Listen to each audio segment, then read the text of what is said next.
On this Martin Luther King Jr. Day, organizers of the Milwaukee Justice Coalition say they're on a march to remember. It started with a service at St. Francis Assisi Catholic Church in Milwaukee.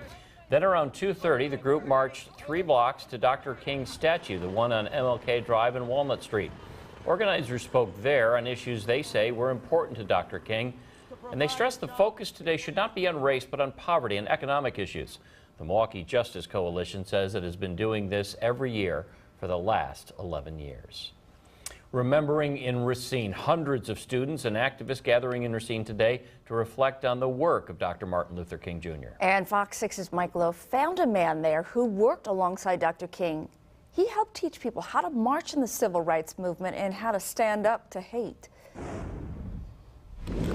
Dreamers dream dreams, but visionaries make things happen. On a street corner in Racine, injustice still exists. In the shadow of a statue, no one race is greater than the other. 825 miles north and a world away from Montgomery, Alabama, Kenneth Lumpkin hears the echoes of a dream. I have a dream. I had the opportunity to meet Dr. King in person on one occasion during one of the rallies. Lumpkin moved to Racine years ago. He's now 64 years old. But he came of age in the South during the civil rights movement in the 1960s. We felt sometime they would release the dogs on us to drive us away.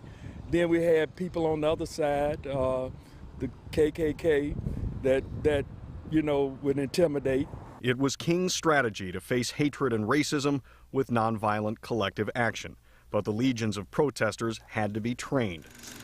Lumpkin put together films on how to react to violence without responding in kind. They used me to what we call training films, how when you was in a march, how to act, how to protect the women. They would use billy club, it would protect our bodies. People want to know. On this day, it was bitter cold, not billy clubs that posed the biggest threat. Amazing grace. As more than 100 students came to lay a wreath at the foot of a statue of a larger-than-life figure as they work to change their own little corner of Racine. And we are still trying to create change in our community. I mean, it's a slow process, but it's worth it and it's going to happen.